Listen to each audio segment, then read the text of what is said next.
Salut les Mancuniens, j'espère que vous vous portez bien les gars. Matheus Cunha vers Manchester United serait presque fait. Les informations ont été donc divulguées il y a maintenant plus de 24 heures par l'incontournable Fabrizio Romano. Et en plus de ça, le joueur de 25 ans serait bien parti pour pouvoir rejoindre Manchester United. Donc les gars, dans cette vidéo, nous allons donc encore une fois parler de reconstruction. Et oui, c'est un mot qui nous est d'être répété depuis que Alex Ferguson est parti de Manchester United. Donc, la majorité des entraîneurs qui sont arrivés, on a toutefois parlé donc de transition, de reconstruction, de révolution. Malgré ça, rien n'a été fait, rien n'a été vu au jour. Manchester United a toujours été dans le dur avec ses prédécesseurs. Ensuite, nous verrons donc le prix, parce que oui, les gars, Manchester United a dû s'aligner avec Wolverhampton dans l'optique de pouvoir se mettre en avant, étant donné qu'il y avait d'autres clubs comme par exemple Newcastle que Manchester a maintenant doublé pour pouvoir s'attacher les services du joueur de Wolverhampton, Matheus Cunha. Et pour terminer les gars, je vous donnerai bien sûr mon avis, donc ce que j'en pense du joueur, même si je sais que pour tout joueur qui signe à Manchester United en tant que fan, en tant que supporter, je suis forcément content de son arrivée. Donc les gars, bienvenue sur la chaîne J-United. Si tu n'es pas encore abonné, n'hésite pas à le faire. N'hésite pas aussi à donner ton avis dans les commentaires. En attendant les gars, la vidéo commence tout de suite. Alors les gars, Matheus Cunha, un élément essentiel dans le système de Ruben Amorim. Pourquoi est-ce que j'insiste sur l'élément essentiel de Ruben Amorim?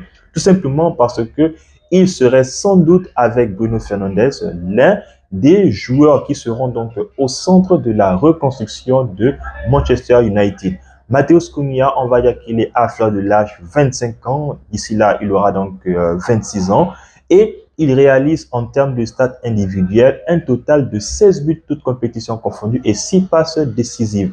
La saison dernière, il a fait un total de 14 buts et 8 passes décisives. C'est déjà mieux que l'ensemble de tous nos attaquants réunis cette saison, que ce soit Alejandro Garnacho, que ce soit Joshua Zirkzee ou même encore Rasmus Højlund. Malheureusement, donc, aucun des attaquants à Manchester n'a réussi à atteindre le seuil de 10 buts. Bruno Fernandes, on ne peut pas le compter vu que lui, c'est un milieu de terrain.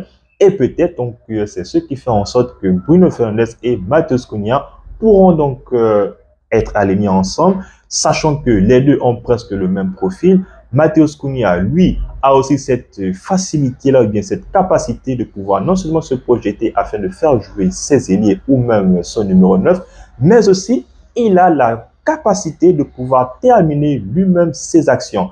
Donc, comme je l'ai dit, il est à fleur de l'âge, il connaît la première ligue, mais aussi c'est un joueur sur qui on peut compter. Le souci avec lui, les gars, c'est que malheureusement, on le sait tous, les gars, Matheus Cunha est limite, on va dire, une diva, on va dire une princesse.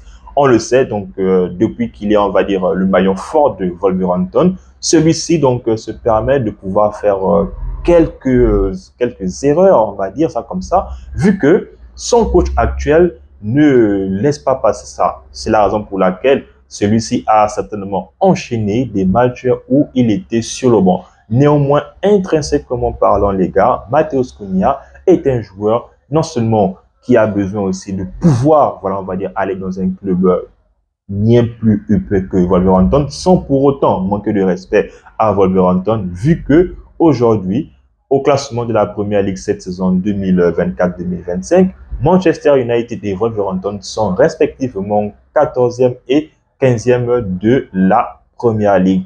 En plus de ça, les gars, donc comme je l'ai dit, il connaît donc la Première Ligue, il a 25 ans et c'est un joueur donc qui est très intelligent donc dans le jeu.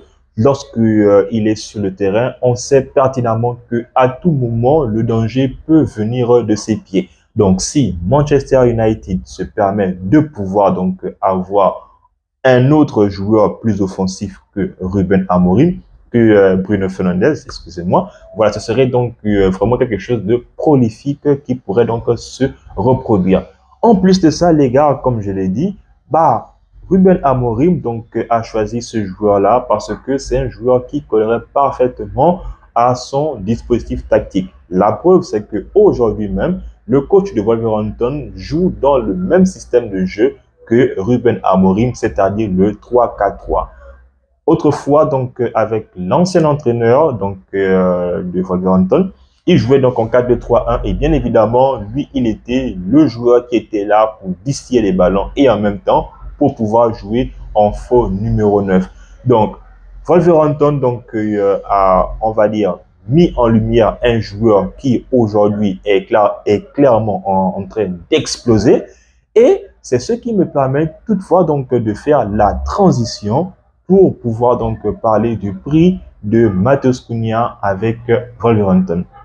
Bien évidemment, les gars, Matheus Cunha, il a fait du chemin pour être le joueur qu'il est devenu aujourd'hui en Angleterre. Celui-ci a commencé avec le club de Sion en Suisse. Ensuite, il s'est essayé du côté de l'Allemagne avec le RB Leipzig ou bien le Hertha Berlin, mais c'est plutôt à l'Atlético où celui-ci se met, on va dire, en évidence.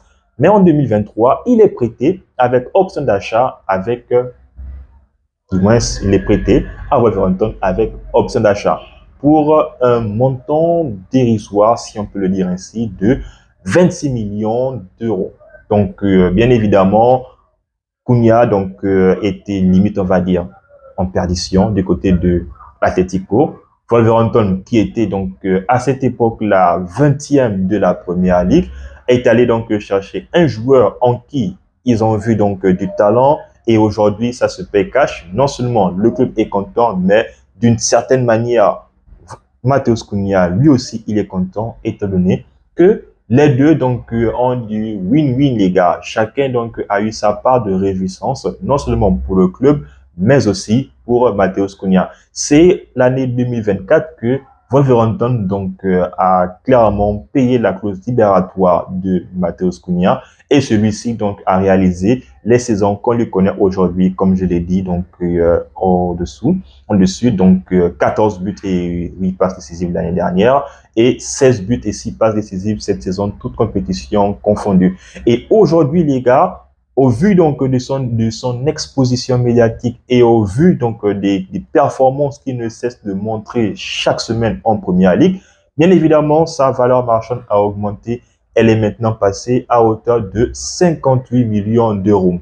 Mais comme les gars, on le sait très bien, avec les clubs anglais, les transactions entre clubs anglais sont vraiment, on va dire, pharaoniques, vu que aujourd'hui, les gars, Manchester United, pour être en pole position pour pouvoir discuter avec Matheus Cunha, c'est, on va dire, adjuger le fait de pouvoir payer la clause libératoire qui s'élève à près de 63 millions de livres sterling. Donc, Wolverhampton est content. Ils ont limite le 2 fois plus, si on peut le dire ainsi, presque 2 fois plus du montant qu'ils ont eu à pouvoir recruter Matheus Cunha. Là, maintenant, Matheus Cunha, si et seulement si il vient du côté de Manchester United, voilà, il sera dans une optique où il va forcément être parmi les joueurs les mieux payés du club, sachant que Manchester United, pour la saison 2025-2026, va tout faire pour se dégager ou bien pour se libérer avec les joueurs qui ont les plus gros salaires, en l'occurrence les joueurs comme Sancho, Rashford, Casemiro ou même encore Anthony, qui sont tous en prêt, à l'exception de Casemiro qui est resté du côté de Manchester United.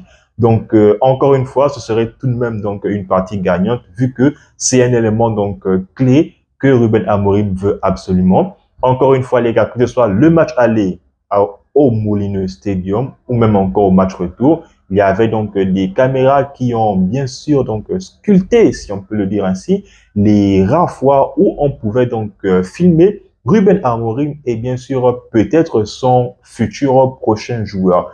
Eh bien les gars, mon avis sur ce futur, ou bien ce probable futur joueur de Manchester United. Comme je l'ai dit lors de l'introduction, les gars, Matheus Cunha, du moment qu'il vient à Manchester United, forcément, je suis content, forcément, je suis preneur. Mais ce qui fait en sorte que, voilà, il y a un peu des moments de réticence avec ce joueur-là, c'est parce que lui aussi, il y a des fois où il se permet de faire ses caprices. comme je l'ai dit donc au cours de la vidéo. C'est un joueur donc parfois se permet donc de faire des choses, on va dire, inacceptables, donc comme ce que font des joueurs comme Anthony, comme ce que font les joueurs comme Sancho. Mais c'est un joueur qui est intelligent. C'est un joueur donc qui comprend le jeu, qui connaît même le jeu, et en même temps, c'est un joueur qui, j'ai l'impression, au vu de ce que nous avons vu avec les caméras qui nous ont donc montré les scènes de Amorim et de Cunha, on sous-entend que ces deux lusophones-là ont la possibilité de mieux coopérer ensemble. En plus de ça, ce serait une aubaine de Ruben Amorim, vu que en connaissant le championnat, Cunha n'aura donc pas besoin de temps d'adaptation comme un joueur qui vient d'ailleurs où il va encore rester sur le banc. Non, automatiquement, il va s'incruster. C'est un joueur donc qui a parfaitement la possibilité d'être donc que ce soit sur le côté gauche mais sur le côté droit de l'attaque. Il est limite polyvalent sur le plan offensif et c'est aussi un créateur de jeu. Donc, bien évidemment, je suis content qu'il vienne à Manchester United. Le seul point noir, c'est peut-être le fait qu'il fasse sa diva. Mais sinon, footballistiquement parlant, c'est un joueur que s'il vient à Manchester, je suis forcément content. Donc, les gars, c'était mon humble avis sur Matheus Cunha. Vous, les gars, donc, s'il y a des avis, s'il y a des opinions, voilà, qui m'ont échappé et que vous avez la possibilité de pouvoir me le faire part, n'hésitez pas à me le signaler dans les commentaires. Moi, encore une fois, je me ferai une joie de vous lire. En attendant, les gars, on s'abonne, on reste en santé, mais aussi et surtout, tous mon cunier.